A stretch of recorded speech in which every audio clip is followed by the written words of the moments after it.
Mabiro lang ako. Pero siyempre, alam mo naman, ang pagkain, kahit anong sarap ng pagkain, makita mo lang, kulang sa paminta. Wala yun, di ba? Wala. Maniwala kayo sa akin. Kung makain ka lang, akala mo sarap, kulang naman sa paminta. Wala naman kalasa-lasa, di ba? Wala rin. Sayang yung pera mo, binili mo ng pagkain. Wala, hindi ka naman nabusog. Dito, alam ko maraming gutom. Tama? Ang daming gutom ha. Sino gutom na? Taas yung mga kamay. Halos na gutom. Hindi pa kayo nanganghalian pa? Hindi pa kayo nag-lunch yan? Hindi pa kayo nag-lunch? Bawal yun ah. Pero si Sir, hindi lang tato. Hindi gutom. Oh, wala pa kayong mga kamay dyan! Yan! Gusto mo marinig? Painitin mo ng kamay mo! Paglabas mo dito, busog ka na! Busog ka ng ano? Hangin! Okay! Ako yung kasunod sa speaker. No? Kaya namin ito, no? Pagpupo yan, walang alas 10, hindi alas 2. Wala na! Halos bibigay na. Sobrang gutom na. Sobrang lungkot akong anong niisip. Kanina pa kami dito. Gusto namin umuwi. Layo pag pinagalingan namin. Nag-abroad naman ako eh. Di ba? Ayan. Pero pagdating sa akin, lahat ng may problema nawawala. Pag uwi mo ng bahay, sir, maniwala ka. Ikaw, sir, pag alis mo ng bahay kanina, hindi mo lang makausap si misis mo. Pag uwi mo maya, sir, maniwala ka sa akin. Masaya si misis dahil makita kang masaya na rin. Bakit?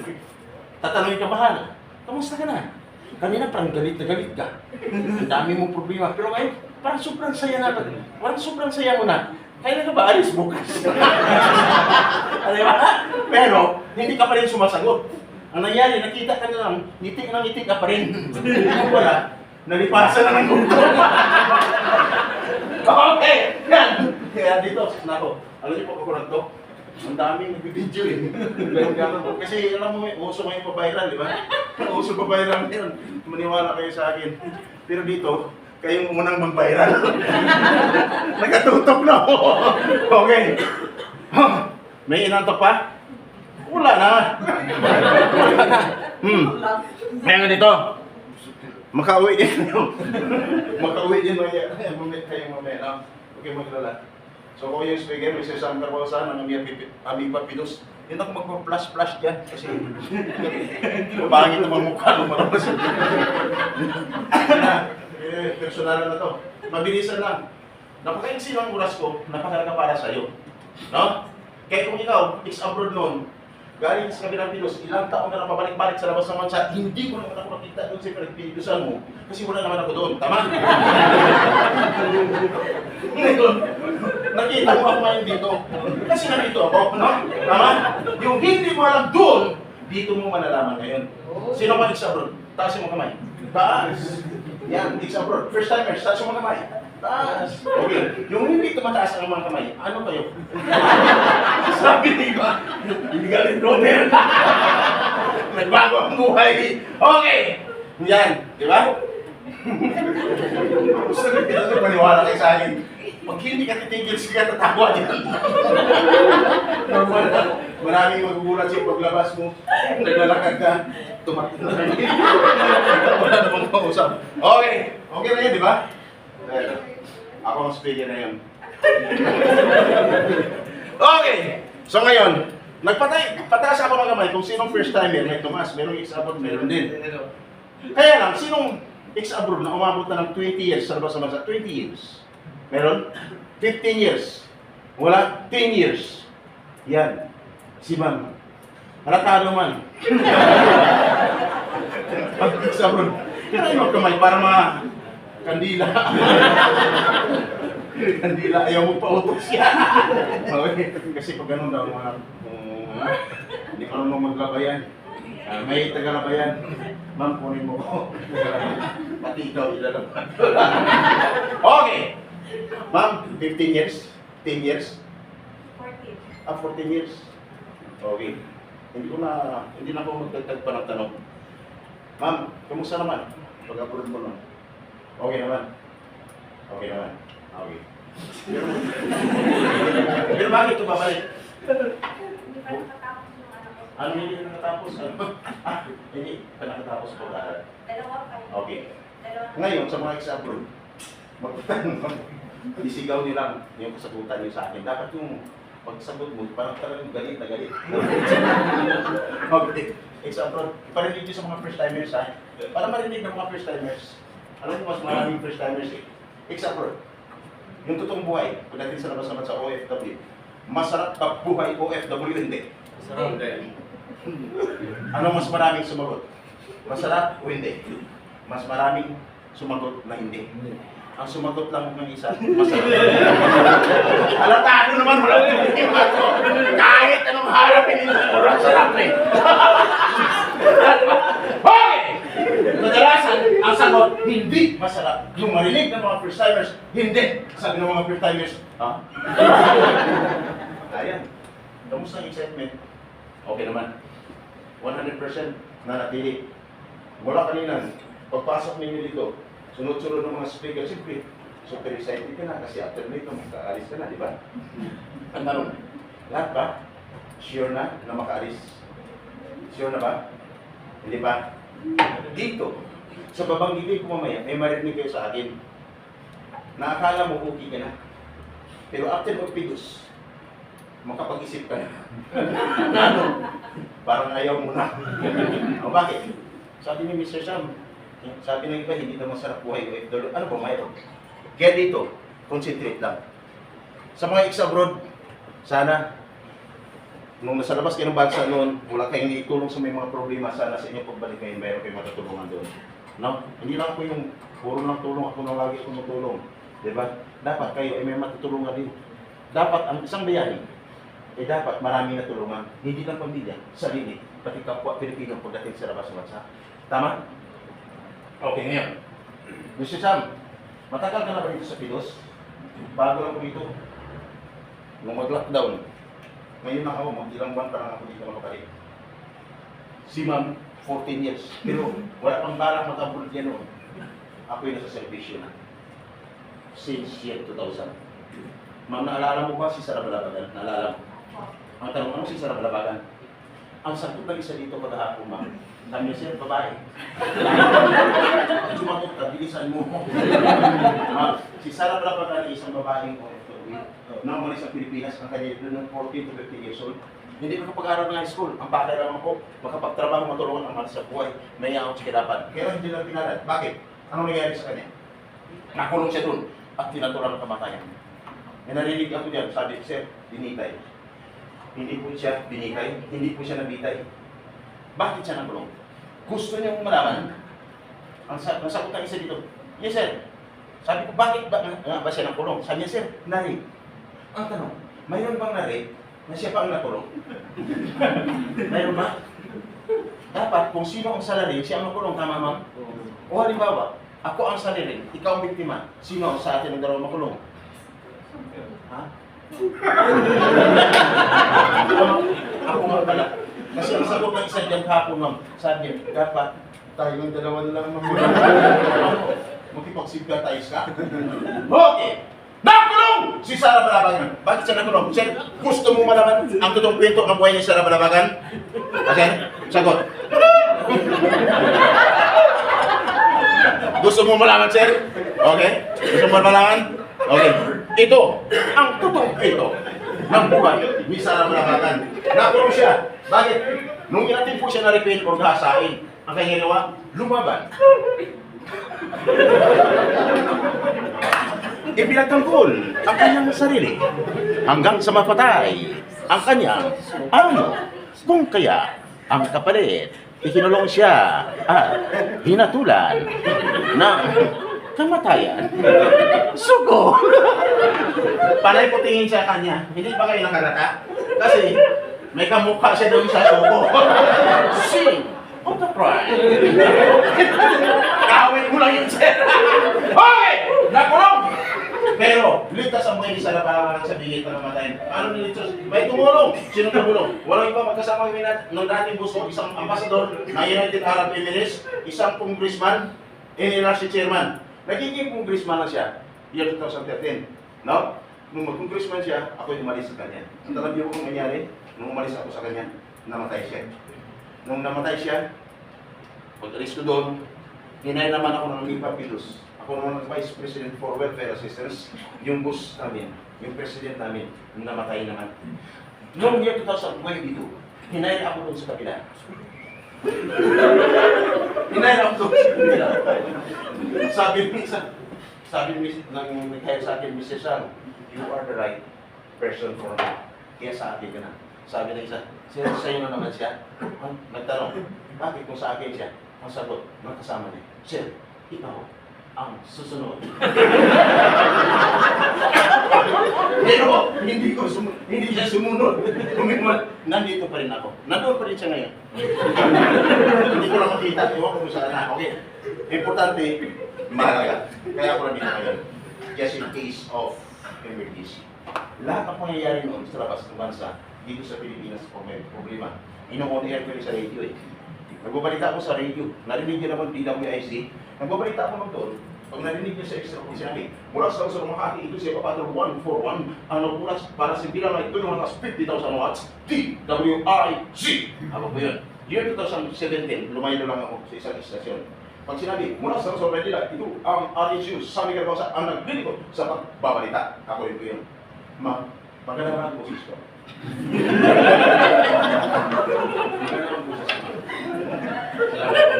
Pero naniniwala ko ba? Lahat ng magandang boses sa television, sa radio station, sila ay maganda dito po. Ako naniniwala ko ba? Naniniwala ka mami. Naniniwala ka. Naniniwala ka siya kay malapit ako. Okay. Pero ang sagot ay iba ay hindi. Bakit? Kasi pangit kayo. Pero sa totoo, ma'am, wala yan sa mukha. Ma'am, sa performance.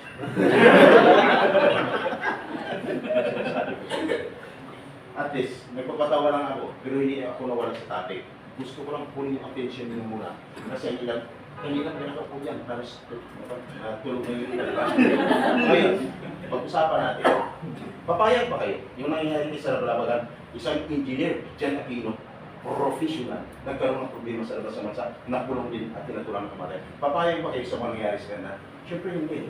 Kayo, aalis para sa inyong pamilya, tama? Para sa inyong pamilya. Sana kung anong nangyayari sa iba, hindi lang sa kanila, hanggang sa inyo lang tigil, ang daming may problema. Pero hindi ko sinasabi, hindi ko sasabihin ito sa inyo para i-discourage kayo. Sasabihin ko ito sa inyo para malaman ninyo. At dito, konsentre tayo sa isang batas na dapat niyo malaman. Huwag kayong pumayag pagdating doon. Hindi ka matapos ng 2 taon nila kontrata. Dapat 100% pag uwi niyo ng Pilipinas, tagumpay po kayo. Ayos? Ayos ba? Ayos. Sino gusto mo umuwi ng Pilipinas sa tagumpay? Taas mo. Maraming salamat. Kaya ako nandito sa inyo just in case of emergency. Ikaw, nandito na sa Pilas ngayon. Kumusta ang excitement ko? Nasa 100% pa rin ba? Nasa 100% pa rin ba? Kung sa 100% ngayon, ang excitement mo, sana hindi mababawasan yun. Bakit? Pag-usapan natin. Pag-apply ng isang OFW, yung batas na dapat yung malaman. Bago ka sumalang sa paging buhay, isang OFW, dapat alam mo yung mga pinakasukan mo. Isa siya, bakit ano ngayon? Kung ikaw nandito lang yun, magtatanong ako. Lahat ba ay nakapag-sign na ng kontrata? Nakapag-sign ng kontrata, hindi ba? Hindi ba? Ayon sa batas. Ang isang OFW, dapat siya ay pag siya ay pinagtidos, dapat siya ay nakapag-sign ng kontrata. So ngayon, kung magbawas tayo ng percentage, bawat mga nangyayari sa inyo, alam mo, 100%, bawasan natin ng 20% kasi hindi ka pa pala nakapag-sign ng kontrata. Ang natira is 80%. Dapat, nakapag-sign ng kontrata. Ginawa lang siguro ng agency mo kasi kadalasan ang iba malayo pang pinanggalingan. Kaya yan ang ginagawa ng agency. Naawa lang sa inyo. Pasalamat kayo sa inyong agency. No? Kasi nandito kayo. Nasa batas naman kasi yan. O ngayon, at dapat, ang isang OFW, mula nag-apply at nag-visa, dapat 60 to 90 days prior, dapat na-deploy na siya. Ha? Sabi nito, 60 to 90 days. Bakit kami? 100 days na, nandito pa rin kami. Ibig sabihin ng problema ka. Kung kanina nabawasan ng 20%, 80% ang natira, another 20%, ang natira ngayon is 60% na lang. Magiging sa 8% ang natira ngayon. At dapat, bakit kaya kailangan ka makaalis? Kasi, hindi ba niya nakapag-sign ng, hindi lang nakapag-sign ng kontrata, nakapagbayad na ng placement fee. Tama? Pag nagbayad ka ng placement fee, ang salary mo is 20,000, magkano dapat ang maging placement fee? Dapat equivalent kung 1 month salary. Tama? Equivalent kung 1 month salary. Sabi niba, bakit saan? Sobrang laki. Another 20% ang magbabawas kayo sa excitement. At pag nagbayad sa ano ka, sa Jollibee, sa Chowking, sa McDo, sa Max, sa Mall Hotel, o restaurant, sa loob ng bahay, wala. Sa nabanggit ko na lugar, dapat sa loob ng agency. Sabi ni Bayan Clinic, bakit tayo? Hindi sa bahay na. Another 20% ang mabawas ngayon sa excitement mo. Ang natira is 20%. Dapat!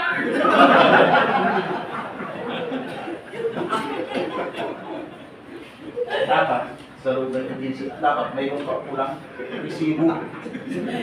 Sabi ni ba yan, yun na nga eh. Sabi mo, yung resibo. Zero balance ang natira. Yung excitement mo. Kaya ang iba kanina, higil na higil. So, pin-excited na gusto nang lumabas dito kasi flight na namin, sunod na linggo. Ngayon, narinig mo sa akin, bakit ganito na nangyari sa akin ngayon? Mabuti nang dyan si Mr. Sam. At dapat, pagdating mo sa labas bansa kung ano ang pinirmahan mo, yan ang nasusunod. Tama? Eh, bakit yung isa? Manin na po, sir. Hindi ka ako, sir. Tapos, inawi ako, sir.